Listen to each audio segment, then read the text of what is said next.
Hi friends, Sarika recipe मराठीमध्ये तुमचं खूप खूप स्वागत आहे। आज आपण खमंग कुरकुरीत आणि एकदम मस्त असे कांदा भजी आपण कसे करायचे ते पाहणार आहे। आपण हे साध्या सोप्या पद्धतीने आणि कांदा भजी कुरकुरीत कसे व्हावे यासाठी मी पुढे सांगितलेलेच आहे। त्यामुळे व्हिडिओ शेवटपर्यंत नक्की बघा।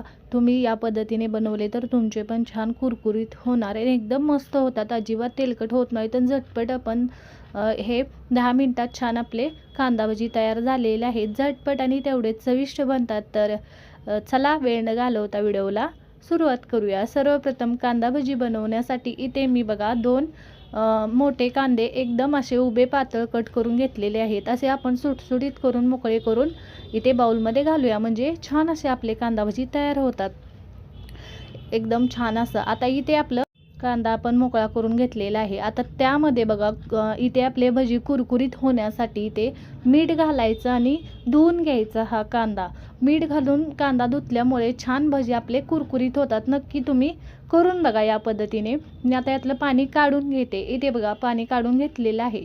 आता यामध्ये अर्धा चमचा मी इथे ओवा घालून घेते, छान टेस्ट लागते ओव्यामुळे। अर्धा चमचा हातावर चोळून मी यामध्ये ओवा घालून घेते। आता त्यामध्ये चवीनुसार मीठ घालून घ्यायचं आहे। इथे बघा मीठ घालून घेतलेलं आहे। आता त्यामध्ये आपण इथे 4 ते 5 मी हिरवी मिरची कट करून घेतलेली आहे। तुमच्या आवडीनुसार घाला। भरपूर कोथिंबीर मी घालते, तुमच्या आवडीनुसार कोथिंबीर पण तुम्ही घालून घ्या। आता हे सगळं आपण मिक्स करून घ्यायचं आणि नंतर यामध्ये अंदाज घेतच आपण बेसन घालणार आहे। सुरुवातीला थोडंच बेसन घालायचं आणि अंदाज घेऊन नंतर घालायचं। जास्त बेसन आपण इथे वापरणार नाही। इथे छान आपण भजी कुरकुरीत बनवणार आहे, त्यामुळे बेसन आपण कमीच वापरायचं। आता इथे बघा मी बेसन घालते। इथे सुरुवातीला मी 4 ते 5 चमचे बेसन घालून घेते आणि नंतर मिक्स करायचं आणि अंदाज घेऊन आपण इथे नंतर लागलं तर बेसन घालायचं। इथे बघा या चमच्याने मी 5 चमचे बेसन इथे घातलेलं आहे। आता हे बेसन मी यामध्ये मिक्स करून घेते। सुरुवातीला पाणी घालायचं नाही, मीठ घातलेलं आहे त्यालाच पाणी सुटतं, त्याच्यातच सुरुवातीला मिक्स करून घ्यायचं। नंतर थोडं थोडं पाणी घालून आपल्याला हे पीठ भिजवून घ्यायचं आहे। इथे बघा थोडं थोडं पाणी घालून मी पीठ भिजवते बघा।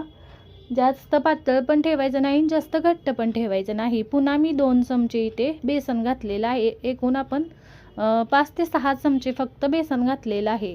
आता इथे बघा छान असं हे मिश्रण आपण तयार करून घेतलेलं आहे। आता त्यामध्ये फक्त मी चिमूटभर सोडा घालणार आहे, जास्त नाही, फक्त चिमूटभर सोडा घालायचा आणि छान असं मिक्स करून घ्यायचं। मस्त भजी तयार होतात। हे मिश्रण आपलं तयार झालेलं आहे। आता भिजत वगैरे आपण ठेवणार नाही, झटपट आपण भजी बनवून घेणार आहे। छान आपलं मीडियम तेल गरम झालेलं आहे आणि मीडियम फ्लेमवर छान असं भजी तळून घेणार आहे। एकदम असे छान असे भजी एकदम सोडून घ्यायचे बघा। या पद्धतीने सुटसुटीत असे सोडून घ्यायचे या पद्धतीने, म्हणजे छान कुरकुरीत होतात बघा। इथे बघू शकताय तेलामध्ये जेवढे बसतात तेवढे मी सोडून घेतलेले आहेत आणि खाली वर करून छान खमंग कुरकुरीत भाजून घेतलेले आहेत। तुम्हाला कलर बघून कळत असेल छान झालेले आहेत भजी। आता हे मी काढून घेते बघा, अजिबात तेलकट होत नाही, तेल नितळून आपण काढून घ्यायचे आणि नंतर आपण राहिलेले भजी बनवून घ्यायचे। इथे बघा तेल नितळलेलं आहे, मी काढून घेते आणि दुसरे पण त्याच पद्धतीने मी घालून छान असं तळून घेणार आहे। तेलामध्ये जेवढे बसतील तेवढे घालायचे आणि छान तळून घ्यायचे। मीडियम फ्लेमवर तळायचे, म्हणजे आतपर्यंत छान तळले जातात, छान कुरकुरीत होतात।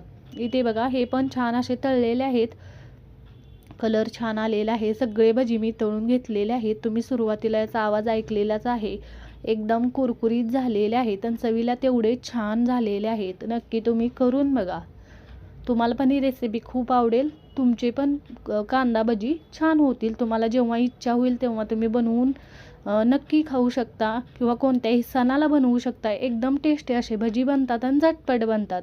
नक्की करून बघा आणि कमेंटमध्ये जरूर सांगा तुम्हाला आजचा व्हिडिओ कसा वाटला। व्हिडिओ आवडला असेल तर व्हिडिओला लाईक करा, शेअर करा। चॅनलवर नवीन असाल तर चॅनलला सबस्क्राईब करा, बेल आयकॉनला क्लिक करा। तुम्ही या पद्धतीने कोणत्याही सणाला किंवा जेव्हा पण तुम्हाला इच्छा होईल तेव्हा नक्की कांदा भजी बनवून बघा। व्हिडिओ पाहिल्याबद्दल धन्यवाद.